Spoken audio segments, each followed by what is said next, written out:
I think the banner says it all. 12-time world surf ski champion. I said world champ twice there. Oscar Chalupsky. Welcome. Honored to speak to you. Thanks for joining me. Thank you, Jonno. It's been a pleasure. I mean, as I say, our paths have been crossing for many years and we just haven't bumped into each other, never had time. It's a big problem in life.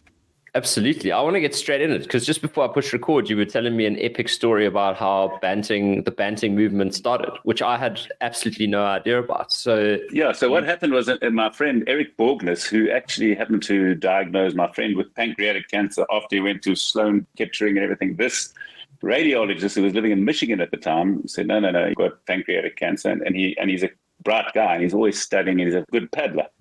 And he told me in about 2009, 2010, he says, listen, the way forward is keto diet. And I said, what? I said, no, you eat fat and thing, and eventually you change over your whole body system so you only burn fat. So I emailed and actually got that email still, and I'll send it to you. I'll find it again. And I said, Tim, because Tim actually did some of his thesis on me. I never forget, in 1980, he was talking about waterlogged, and he did the whole thing with me doing the Port Elizabeth East London race, where I raced again, even those days, on nothing. I did 5 hours in 40 degrees heat, and I had a sip of Coke for 5 hours. He said, it's impossible. This is not how you're supposed to do it. So that's another story. So that's how I knew Tim so well. So from 1980. So that's why he became my thing. And I never, ever, enough, and we'll talk about that as well, never carbo loaded. I didn't believe in it. I said, hey, how can I change my diet just before a race? I know my training, what I'm doing. How can I change this? And no way, I didn't do that. So I gave that, I sent that email to Tim and he said, hey, no, I don't know. And then I was flying in the airplane and it wasn't 6 months to a year later, he says, and in a Discovery magazine, which is even worse, it says, Tim Noakes says, the real way of eating is to go into a state of banting, which William Banting, and go into ketosis. And from that day on, I've sort of studied ketosis and studied nutrition flat out. I mean, I listen to books and I read books flat out. But it was interesting that he says, he doesn't know about it, so he didn't poo-poo it at the start straight away. And he always tells a story about Paula Newby-Fraser saying, what about this fat diet? And he misheard her, and she did it, and she won many, many races. And that was the change of me. So that's why in 2012, on ketosis, at age 49, I won my 12th Molokai win. Yeah. So that was the thing I wanted to get into was your track records. It's not just that you weren't like one rates, but like over 12 or 11 years. It's over 30 years, it looks like. Yes, I was 30 years. So I started in 1983 was my first one. I was 20 years old and I was racing this guy, Grant Kenny from Australia, who actually, and this goes back 5 years because you couldn't race against anybody. So Grant, I won the junior and senior Ironman 5 years before. That was the first time it had ever been done in a national event. I'd done it in the Natal Champs. I was like the first guy. And then I did it in a national event in South African Life-Saving Champs, junior and senior Ironman. And then 2 months later, Grant Kenny was on South African SABC, Michael de Morgan, one channel.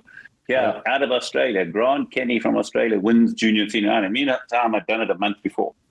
So from that day, I hated him. He didn't even know about me. And I hated this guy, Grant Kenny, because he got all the accolades. And I would hear stories how he was the Nutri-Grain man and he made tons of money. And here I was still properly an amateur sportsman. But what happened was I went over to Australia in 1983 and there was an Ironman race. Supposedly Grant Kenny was going to be there. And lo and behold, he never even knew about it. But he had won this Molokai race 4 years in a row. And he was going to say, so that's where my whole life changed in 1983, where I changed from, I was on a rugby bursary with Natal University, a rugby bursary, Natal schools I played for, and then I'm doing a BCom to do a CA. And there I was in Hawaii for this April-May for this race, this Ironman race, and they told me about this Molokai race from Molokai to Oahu.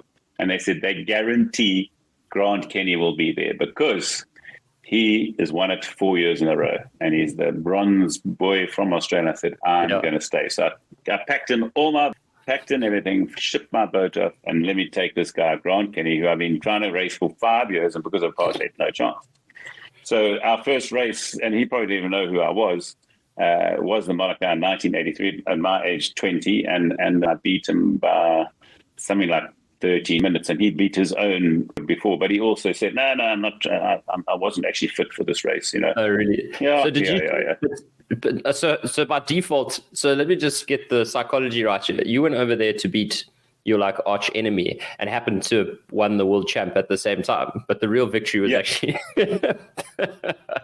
beating Grant. The real victory was you get racing against Grant Kenny in the Molokai. So that was the first. And then he came back a few times and never beat. Some 7 years in a row this race. So it's between the island of Molokai, which is a leper colony, ex-leper colony, and Oahu, where Waikiki and Honolulu is.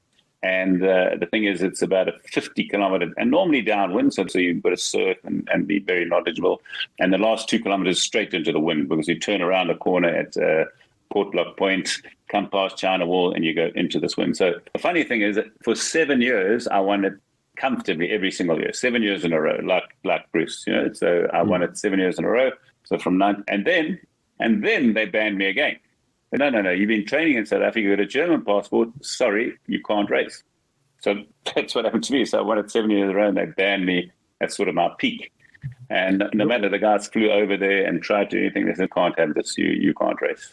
So in spite of that, you still racked up a few more. But then what kept you training? Like, so tell me, when you in 2012, you were 49, is that right? Or 59? Yeah, 49. Sorry. 49. So I can't delete because it's live, so I'm sorry about that. But so then at 49, you won the world champ. Like, was there a large window, or did you? So what happens? I won 7 in a row. Then I took up golf. I wanted to take on Ernie and Tiger. I thought it's an easy sport, and I was close to become a pro. So for a whole year, I went from 24 to scratch for the whole year, just practicing at least 5 hours a day, and on weekends 18 hours a day, right, a Saturday and a Sunday. So you have to put some time in. So I did that, and then I came back and I won, and so slowly built it up, but. In 2012, now I had changed to keto, because always Molokai became my race, my go-to race, and I would let myself go and put on, no problem, 25 kilos. And then once I said, okay, 1st of January, and then normally the Molokai is in May, I'd start working on dropping the 25 kilograms and getting very fit for that race. So it's a 29-year window period from my first to the one where I won it at age 49. And so you do what? So did you exactly quit golf? So you decided? Yeah, so I stopped golf. So the reason why I stopped golf. Now listen to this story. That's another funny story. So understand, I actually gave up in 1986. I went and stayed in Germany to make the German national team for kayaking, because I couldn't. South Africa wasn't in the Olympics. So.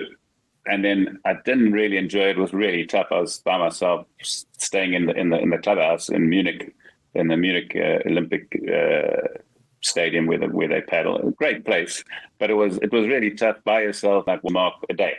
So the budget was big, very nice. So and I sort of wanted to go to the Olympics, but I thought, and it wasn't a be-all, end-all. Then I ended up making the German marathon team, and I was very close to make a German national team, but I'd have to spend a little bit more time. And then what happened so that was 1990, when Nelson Mandela was released. A guy, Pierre Stradum from Joburg, phoned me, and he had the big development program for black paddlers. And he says, Oscar, we're going to. So that was my dream. In fact, my up his South African passport in 1968 to race for South Africa, and gave his German passport, which he still can't get back, to race for South Africa in the Olympics, and they never went. So he's snookered, he still is. So I had this opportunity. So I told Pierre, don't worry, I'll make the team. And he said, what do you know? You're not really a sprinter. I said, believe in me, I'll make the team. And then obviously in 1992, Barcelona, I also happened to be they don't have a captain, but I was the sort of the leader and the athletes representative for the whole team. So Zola Bell with me, Alana Mayer, Wayne Ferreira, to mention a few of the stars. Yeah. So as I say, because I was sort of the most.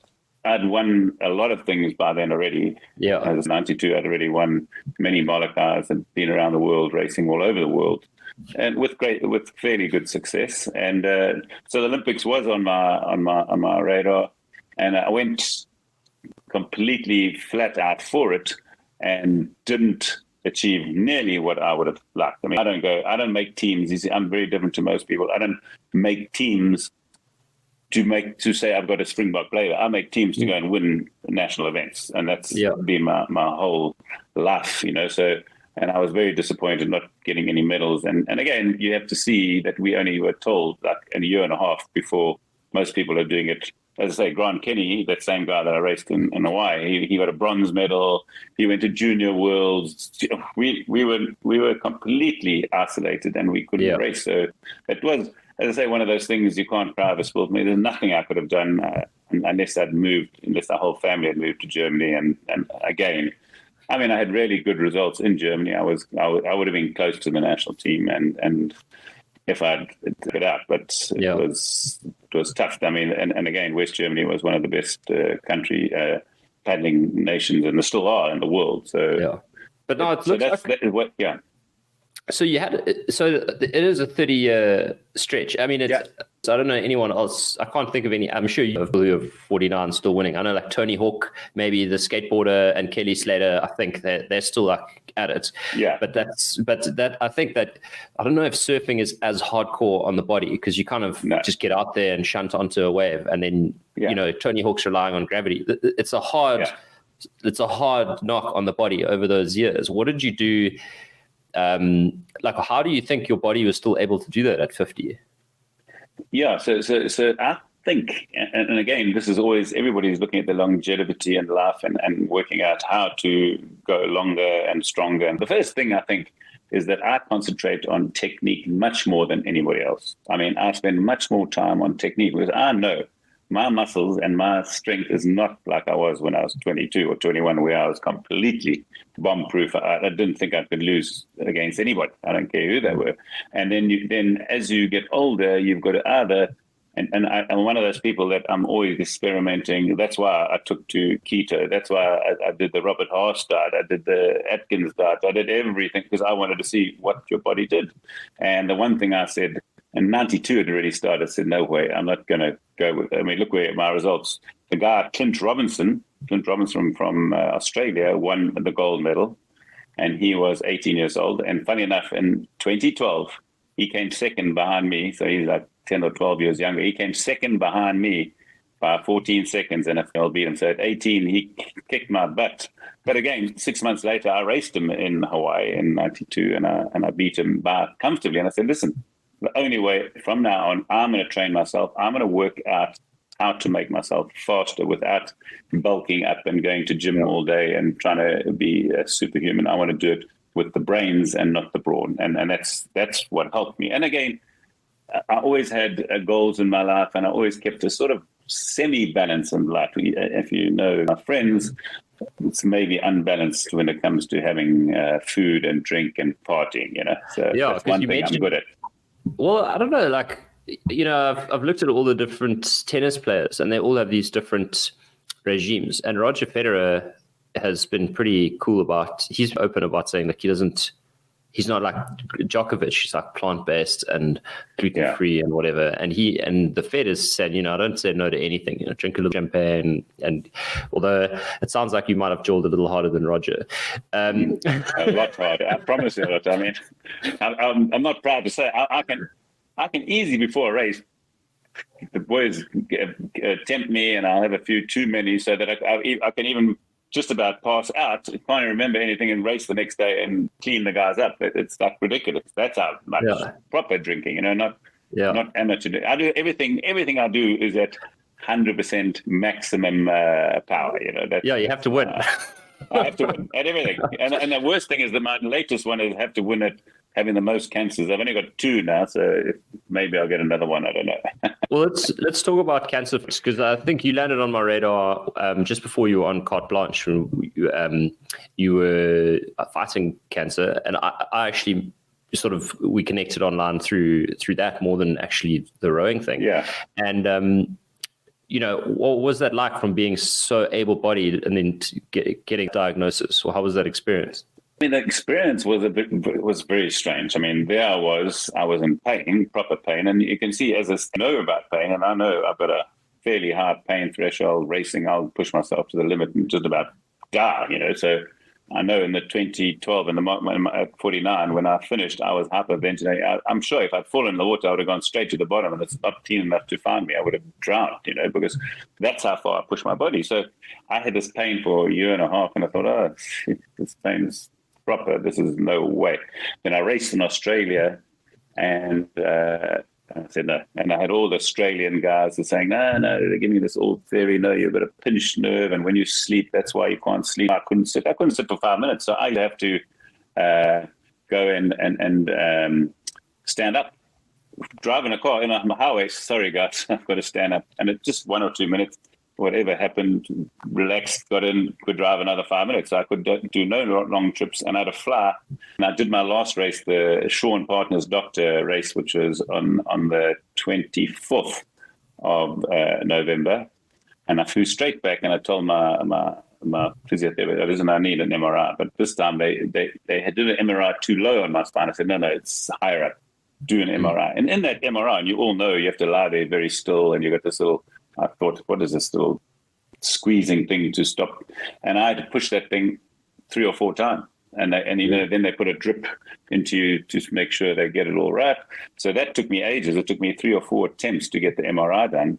Wow. And then on the 25th of November, there I'm sitting, and it's the day before my wife's 60th. And I'd organized a surprise dinner and stay over at the fancy hotel called Dora Valley Six Sense, which is like seriously fancy. So I'm sitting there, and I talk Borgness, because he's a radiologist. I sent him, he says, Oscar, no, this is not good, because a secondary cancer. We got to find the primary cancer, and obviously it's spread because of the secondary cancer. This big tumor pushing onto your spine, straight onto your spine, and that's why you got the pain all the time. Thank goodness now the pain's all about. But having said that, I had cancer. Obviously, my wife went. She was very upset. She didn't dig that. Yeah. And then she said, no. And then she was obviously crying a lot, and then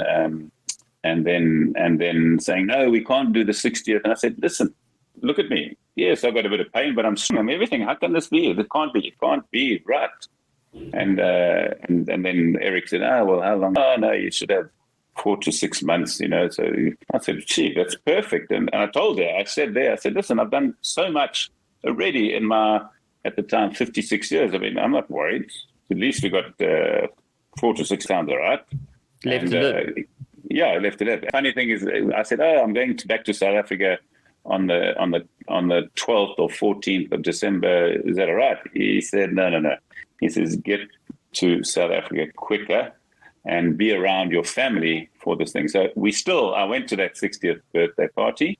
And again, sitting here today, I don't believe that this cancer can kill me that quickly, because when I came to South Africa, I saw Professor Dunn, and he was going to cut out, because I had the spinal thing pushing on my spine. He said, okay, I'm going to do a biopsy. So he couldn't go on because I had the spinal cord and eaten away in my vertebra, eaten away through some of the bone.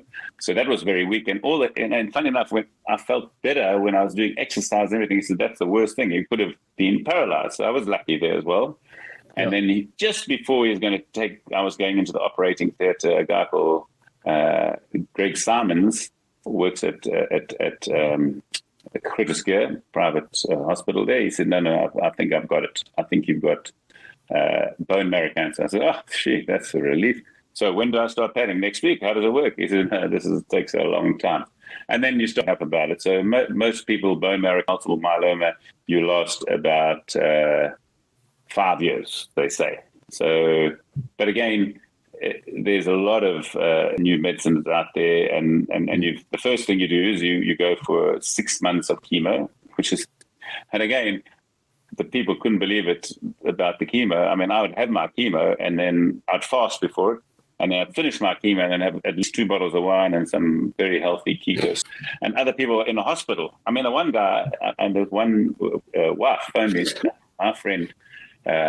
My husband, he got that first chemo, and it put him in hospital, right? Listen to this, put him in hospital because it was so bad. He couldn't take it. And then he tripped over his drip and he broke his spine. He fractured his spine in 6 places because your bone was compromised. I thought to myself, how can you over your drip? And until I went there, and then you've got these drips and you walk around with these drips hanging out you 24/7. So now I can see why you could trip over it. But I met him, can you believe, I met him a year later on a yacht. And he said, no, I didn't break my spine in 6 places, 12 places. He met him, and now he's a friend of mine as well. Because there's a lot of people fighting cancer. And the more you get, well, when you get cancer, the more people you hear have got getting cancer, and it's happening all the time. So it is very strange. And for me, it's also very strange that I got it because I'm fairly healthy. But again, these things came from the beginning when at 2 or 3 years old, I was making surf skis and in the fiberglass woods and the epoxies and things like that. So could have been that. And my mother was a smoker. You never know. I mean, as I say, all these things, you don't know what happened in your youth, so that was very interesting. But at no stage when I was getting the chemo, the hardest part was having a transplant. I mean, that was quite intense. I mean, and I was doing it through COVID. So you can imagine through COVID, no visitors. No visitors. I was sitting there. And I remember we chatting. I was staying at the Murdoch Valley in Simonstown. Remember there in Murdoch Valley in my mate's nice house, and it was incredible how tough that was because they don't tell you. Because let me tell you, I spoke to another guy. Said, they say I must have another try. He says, no, he's not going to do it. No. Really? Because so you get ready to have the transplant. Then you have the harvesting of your stem cells, which you lie like this, and you think that's easy. But for 6.5 hours, it's not believing you don't move. You're awake. You need a wee, and then what do you do? You're awake, and they got a tube coming out of this vein and this vein, and it just goes around through a central figure. They rotate your blood 8 times in 6.5 hours to get these little stem cells out, so your bone marrow out. And then my luck, I don't know how long it wasn't even last, 6.5 hours. Now I need a wee, and I'm bursting, so the nurse has to do it because you lie like this, and you are. Jeez, that was fairly embarrassing. I didn't realize that was going to happen. Once you've done that, then you get ready. So I was driving to go and get my transplant, and then they said, no, COVID. They've shut the transplant section down. Come back again, and a week's time, go again. So then I start the process, and it really does. And again, they give you such shit food in the thing, and I said no. And the only thing I would have is eggs, and then the dietitian would come and say, no, you've got to have this, and this is the energy. I said, I don't want any of this shit. I don't. Yeah. Just give me keto stuff. I was having sardines and eggs. That was. I didn't have any of the other food. Yes, I lost weight because I wasn't eating so much, and then you don't feel like. I mean, I had ulcers in my mouth, so I couldn't. Even drinking water was hard. So that's what you go to. Then you have the transplant. You have the transplant. And then you start going, I just wanted to get out of there. And I was out there within 2.5 weeks. And the furthest I could walk to start off with was like 200. So 200 meters took me ages. And then it took me 24 hours to recover. So I would be sweating and it was the middle of winter in Cape Town, and I would be sweating like anything. And then I'd do 300 meters, and I just slowly built up from there. So so where are you now in the process? Are you in the clear or? No, there's no clear for this one because there's no cure for my kind of cancer, bone marrow cancer. And the worst thing about my bone cancer, that's why I've got all these scars in my head, is that it weakens your immune system. So that's why I've got skin cancer now. So I got squamish carcinomas that keep on growing. I have to cut them out, and I had a skin transplant as well. So things are strange, but it didn't really. So what I have is 3 months of a drug injection, chemo injection called Velcade. I have that for 2 weeks, and then I have 3 weeks off. And again, it doesn't really affect me. The only problem is it doesn't let you sleep well. That's the only sort of downside. So, but I'm on a 2-year cycle, and after 2 years they'll see. So. And again, I'm fairly strong after that as well. I normally don't have any problems. I mean, and again, every time I have it, it's sort of a slightly different reaction, But you go in RPO here in Portugal, and it's a cancer hospital just cancer, which is as big as Crotus here. And it's just cancer. And you sit there and when you go to the waiting room for chemo, there's at least 60 to 100 people waiting to go for chemo. So it's unbelievable. I mean, you go to the floor, geez, just all these people with no hair and fighting the fight, you know. So now you're on I assume you're trying to stay as healthy as possible. What does healthy look like for you? What is your like health philosophy? Yeah, my whole philosophy, I'm very much into keto and fasting, and I do long fasts. I mean, I'll easily do 3 or 4 days, no problem. As I tell people, I'm never hungry. The person that normally instigates the eating would be my wife. She says, no, I'm getting bored. I want to go and eat. I mean, when I fast, I do it very, very strictly. I only have black coffee, espresso in the morning, water, and nothing else. Not nothing. But I feel nothing, and sometimes I train 2 or 3 times a day. So when I was in South Africa, I wasn't allowed to do any training because I had this skin graft. So I sort of just said, okay, well, you're on holiday, and I still I'm in the OMAD thing. Even now, even at full blown, even when I was in South Africa, when I wasn't really watching what I ate too much, because at the end of the day, you get invited to breakfast, you don't going to sit there and eat nothing. So I'd have breakfast, and then somebody invites you to lunch, and then lunch. And so sometimes I'd have 3 meals a day, but I'm always getting invited out at least once a day. So I was still eating once a day, but too much beer, which beer doesn't agree with me, especially if you're insulin resistant. So then I put on 15 kilograms in the 2 months. 15. That's quite impressive. Yeah, so I can, as I say, I drink and eat for the 18 when I eat. But even if I do 1 meal a day, I went to Israel for 10 days, 11 days, and they couldn't believe it, my drinking and my eating, because nothing all day. And I was teaching for 9 hours, 3-hour sessions, teaching for 9 hours, have nothing. But again, they come on, have a beer with us. Okay, I'll have one, that's my beer. And then go to dinner and have 2 or 3 beers and then have 2 bottles of wine, you know. In fact, the one was a special. They said 2 for 1. So she had 2 beers and I had 2 bottles of wine. So that's proper drinking, you know, so not Mickey Mouse drinking. But now when I'm back at home in Porto, so I eat nothing. And I've found out, I've worked out that lunch is the best thing to have. Lunch definitely gives you the time to have lunch, and then it gives you time, and in the evening, so the 1 meal a day would go to lunch. But again, like tonight, perfect example, we will go and have sushi. So I always have wine with my meals, maybe too much wine. Is definitely a problem. But my day normally starts, I cycle times a week. So I cycle in the mornings, like 20, 25 kilometers. So I cycle, have an espresso and a sparkling water maybe, and cycle back on the beach at 6. Then I've got 8 o'clock every day. I do 1 to 2 kilometers swimming, not fast because I'm just building up. Yeah. And then I do CrossFit 3 times a week. I do Monday, Wednesdays, and Fridays.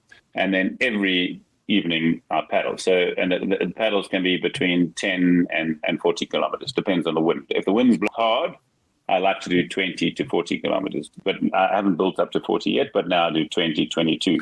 And again, I'll do all that on no food. Is there, I mean, that's quite I just try to imagine how I would even plan the meals around the exercise, but I imagine you have a system in place. But tell me about CrossFit and bone marrow cancer, because is it better resistance training to strengthen your bones, or? Yeah, because what happens when I was having my chemo, they give you a bone strengthening thing, and I don't even know. Again, I'm very naive with that. I just go and say, listen, doctors know better than me. I'm not going to try and second guess them. I'll if it's something I don't agree with, then I'll go and research it a bit. But they send me this bone strengthening, and when they do a bone marrow biopsy, so you lie on your stomach, and they do a hand drill, and they just drill into the back of till they get into the bone marrow. And the guy, he was sweating to try and get through my bone. He says, yep, your bones are strong. So you can imagine he just screws it in, gets the bone marrow out, and says, oh, yeah, your cancer is in the bone marrow. We can see that. And I have bone marrow biopsies every 6 months, and it's still at bay. You've got a Kappa light change. And the funny thing is, again, this is how naive I was. When I got the bone, I was sitting in a conference, a multiple myeloma conference, bone marrow conference. And I was listening to a guy, Stuart Lowe. His wife wrote a book called Get Me to 21, Gabby Lowe. He's also got multiple myeloma. So now he's sitting there explaining how his Kappa light chains were 302. So I thought, okay, I actually know about this Kappa light chain. So I look at the photograph of mine. Mine's at 1,300, and mine's gone down like this, and it's still on 300 or 400. I said, gee whiz, I didn't realize how bad I was. And that's how naive. I said, okay, well, this is what I have, you know. So I think my bones are strong, and the big thing is I think you have to strengthen your mind. As I'm 59, and I still like to race. In fact, I raced last year in September, a big race in Brazil of all places, in a place called Where the Wind Blows.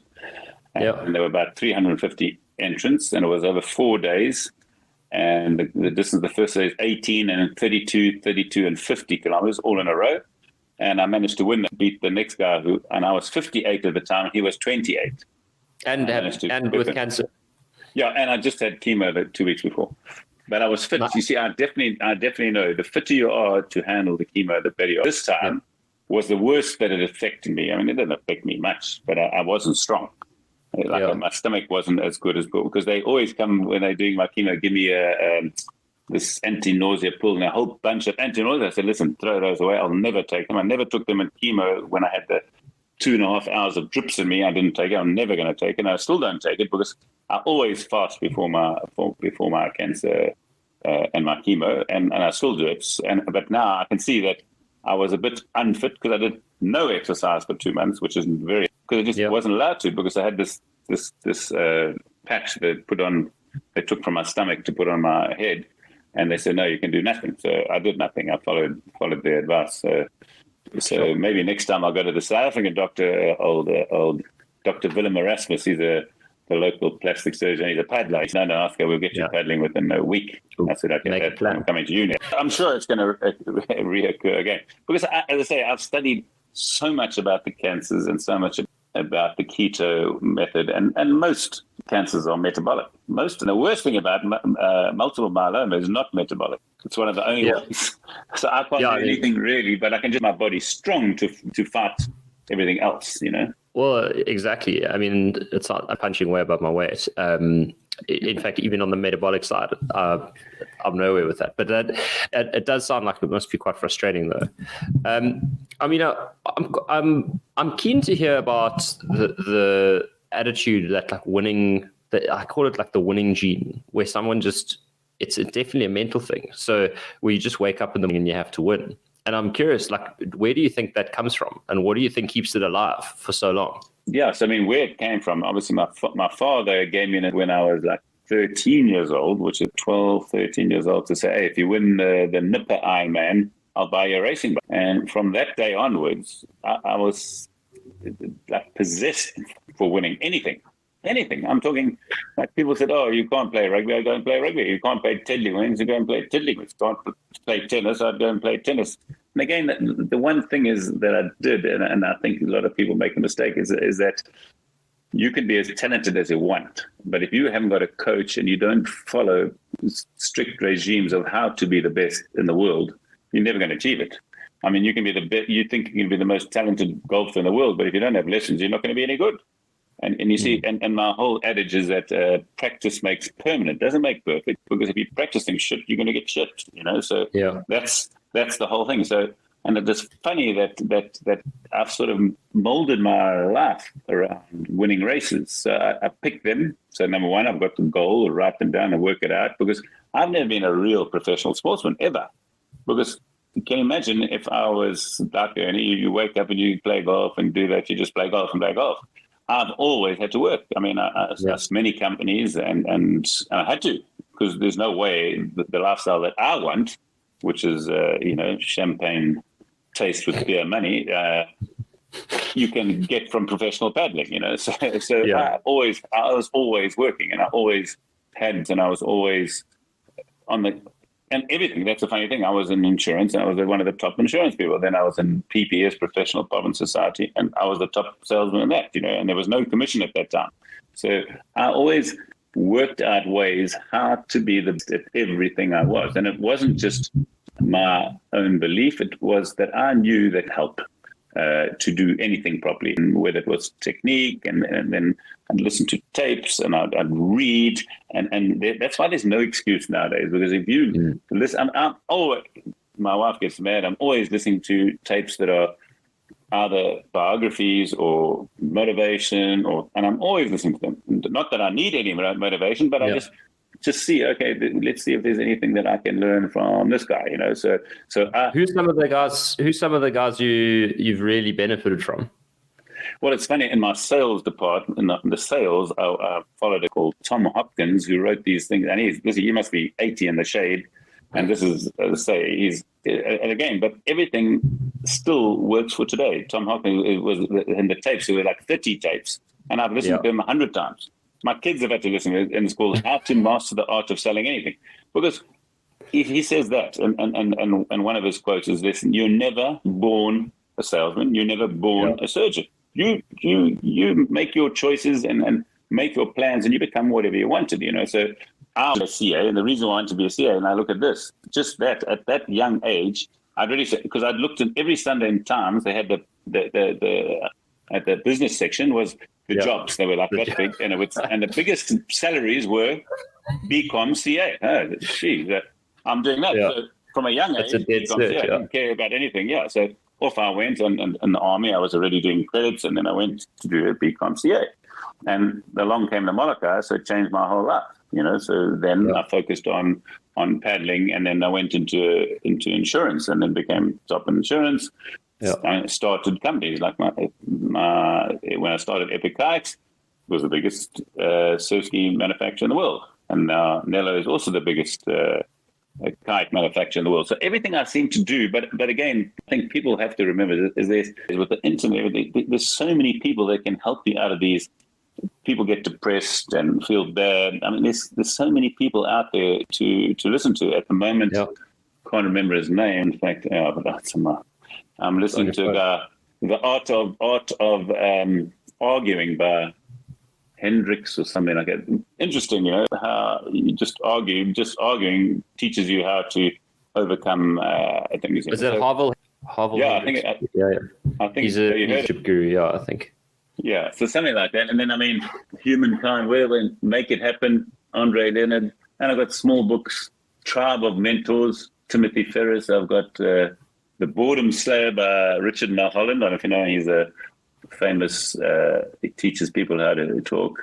So I read and I listen to a lot of books, so many that you just keep on finding the gems inside it, and I'll listen to some, Unbroken was an unbelievable book, Unbroken, there's a lot of things in there.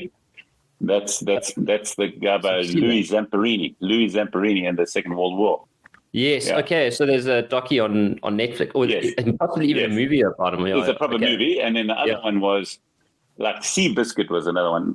They was both written by the same author, and I've forgotten her name. But interesting, and then I just finished for the second time Born to Run. I don't know if you read that book. So another great book, but again, what I like is and that's what really makes me cross, is when I hear vegetarianism and veganism, and I say, okay, well, just read Shackleton's book. If Shackleton had to be a vegetarian, he would have never done what he did, because he never ate vegetables for nearly 2 years. He never had one, And I said, hey, could you have lived? Nobody would have lived if you're a vegetarian, because they're eating whale blubber, and to this day, nobody's been able to do what Shackleton did. And again, this has nothing to do with nutrition, but it just happened to be in the book. It's the Bible. Yeah, survival. But, Edmondson, didn't he eat his dogs? Edmondson on his way back from. Yeah. And that's why. Sorry, no, carry on. But understand. So I read these books not to try and see, but I just think, again, how good was this guy? This guy saved all those people, and Shackleton was a magnificent. And then I love this. And again, this is what makes you so cross. And you can't blame the people saying, oh, no, you've got to do this, you've got to be vegetarian, and you just help the planet and all this. And then you see, believe me, if you're in ketosis, you eat a fraction of what you eat. So that in itself helps the whole planet. I can easily eat once a week, no problem, and train and do everything. And then obviously, if I'm really want some extra power. And again, even when I'm racing, I always race faster. So in the Molokai, which is now this blows away people. This is 52 kilometers, boiling hot. I have nothing. I have the night before. I have my meal full of fat and hardly any carbs. The carb might be maybe if I'm in Molokai, I'll have some of the Molokai bread, maybe one slice, but I don't even think I have that. But then I race 52 kilometers, no water, no food, and no food before. Yep. And I never bonk because I haven't got these insulin spikes. I've got nothing. I mean, I always take this much water. I was racing the Caribbean as well, and I took about 150 milliliters over 3 hours in 45 to 50 degrees heat at 160, 170 for 3 hours. Again, you can train your body. So I'm saving a lot of when there's a water shortage, doesn't worry me. And when there's a food shortage, doesn't worry me. Yeah, exactly. So that's why it's funny for me to say, oh, no, I'm fine, I eat vegetables. I know when you start eating vegetables, you have to eat a lot of them and all the time. So they're just killing all the vegetables to feed the people. So where I know I can have one meal a week, no problem. If it wasn't for the boring factor, And again, we've been influenced for all these years by companies. You could have breakfast, lunch, and supper, and then and a snack. Some people say, and a snack in between. Yeah, so that makes everybody. And I'm gone completely opposite to that. So, and I think, and again, yes, of course, sometimes we make a thing of it to go out to meal because now the meals taste better, and I still have my wine with it. So tonight I'll have some. I think tonight we're eating, which is now 2.5 days of fasting, which I was going to go till Wednesday, but I got invited out. So I'm not like a person who's like a religion. No, it's not a religion. And I think that's also why it's sustainable. It's not sustainable if you're like, oh, I can't do this. Oh, sorry, I won't eat this. I will eat it. If I go to somebody's house, I don't go and say, oh, I can't eat that. Yeah. I eat everything. You got your mental health to look out for and relationships. And I think a lot of people get that wrong when they think about, specific dietary regimes. Obviously, if you're like celiac, then you shouldn't eat, but and if you're diabetic, but often I think they take it over the line and it ends up damaging, it's like how to the opposite of the personal development book, how to lose friends and alienate people. That's you're 100% right, because you're 100% right. So you can imagine this, oh no, that guy, Oscar, no, he doesn't eat, only eats, he's vegan. Oh God, we got to think about to change our menu. It becomes like a thing where, there's Oscars coming around, we're just going to bring a lot of wine with me and have a lot of fun, and that's it. So now you're building support structure where people aren't feeling intimidated of what you're eating and things like that. So that's why it's never. I mean, some people they actually want to try and learn how to eat keto. They actually want to because they look. I mean, I had so many friends. I've got a friend in London, and all he just used to send me, "Hey, Oscar, he was 146 kilograms, and he's about 10 centimeters shorter than me," and. I said, no, this is how you start. And then I started him off. And within 3 months, he was 30 kilograms down. So that's fantastic. And again, I tell people to educate yourself with the right information. And that's the biggest problem that we got. Jonno, you probably got the same thing. People say, oh, no. Orange juice is the most healthiest thing. I said, what? That is the most unhealthiest thing. I mean, orange juice is just pure sugar. It's not even, exactly. And it's amazing. In fact, do you know that Coca-Cola has reduced they're on like a global drive to, I don't want to sound like I'm endorsing them, but they're on a global drive to reduce their sugar. So it used to be 11 grams of sugar per 100 mils, and orange juice is that.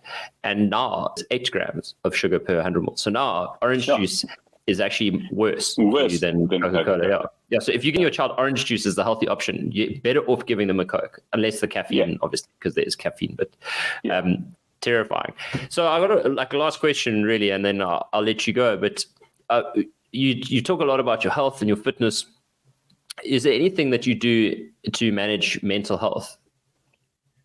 Yeah, that's always, everybody talks about it, and I think the mental health side comes from a few factors. Because if you're healthy, straight away you feel like you go out there and you feel good. And then if you're healthy, then normally you look good. Because if you look down and you see a big book and you think, gee, how am I going to get rid of this? It straight away puts you in the back foot. Like when I came back from South Africa after 2 months of that, I looked down and gee, this has got to go. You either just and you don't put it off. So that's where the mental attitude comes in, where you say, listen, there's no way I want to be at this weight. This is going. Set yourself some goals and tell people about it, because they're going to help you. That's the funny thing is with social media and everything, everybody's going to help you. Say, hey, well done. And that's what you need.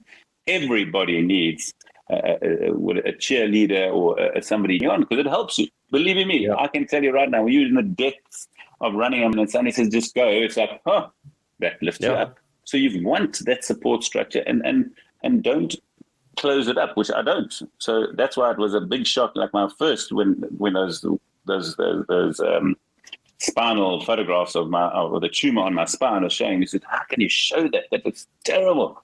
I said, if you don't tell the people, you'll never find out what other people are experiencing. And that's why I've made it really public and really trying to help people. And I get so many really from all over the world say, oh, you're helping me so much. This is really, and again, that's what I'm saying, is that surround yourself with people through social media, in books and everything, to keep your mental. And if you are feeling down, put on it and do it yourself. Put on a motivational talk or listen to Shackleton or listen to what these guys went through to overcome it. It'll make you feel better. And if it's making you feel better, you'll be able to achieve your goals. Because if there's no goals, it's the old story is that tomorrow I'm going to start my diet.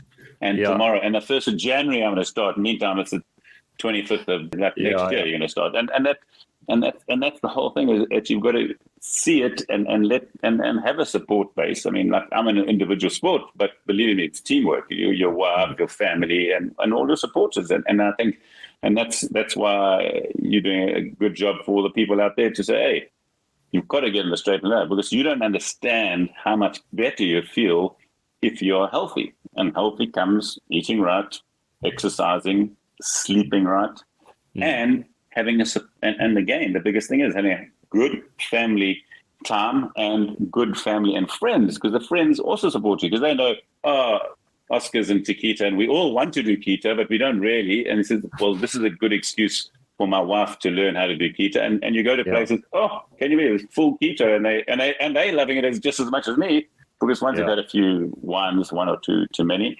everything is perfect again. And that's how simple it becomes, is that you build your base of friends and family, and it just gets bigger, and you help more and more people. And through social media, that's exactly what you're doing, and what I try and do is that. And through cancer, when they ask me, how's your transplant going? What do you expect? What do you do? Your knowledge. I mean, that's how I learned most of my stuff about my cancers, from social media and friends, always wanting to help. Yeah, amazing. So before you go, I wanted to say, just so awesome chatting to you, and an amazing story. I'd love to hear more about it. Maybe we can do a follow-up. But then we'll have to have some structure. We'll have to do a follow-up podcast with some structure, with some answers, But so just can you give us your Twitter handle so that people can follow you? Because I even saw this. I'm the easiest, because there's not too many Oscar Chalupskys around. I've got Oscar Chalupsky in Instagram, Twitter, Facebook, and now I'm actually on TikTok as well, helping a few young people out there, So it's funny. The one thing I was walking up, and Portugal is the biggest problem that I see. Portugal is all the children like adults, are smoking. And I say, the one time I was sitting in this restaurant just down the road from me, because I watch all the restaurants, and on the box it said, "Smoking kills you." So I took the box from this young guy. I said, what does that mean? And he said, oh, no, smoking kills you. I said, but you educated. What does it mean to you? And he looked at me, so what? And he was quite a nice guy. And then he just pulled out and had another one. I said, it's education. Surely you realize this is bad for you. And that's the funny thing, is that you've got these life decisions and you've got to read the right stuff. And if you don't even read this kind of things, what are the chances? Sure. Yeah. It is amazing. Well, it's been amazing chatting to you, Oscar. Thanks very much. And so anyone who wants to follow Oscar, hit Oscar Chalupsky or at Oscar Chalupsky on Instagram, Facebook, Twitter, and now TikTok. And I hope there are a few songs on your TikTok profile. So thanks very much. I'm singing. We'll catch you again soon. Thanks, Oscar. Okay, Jonno. Thanks a million, man.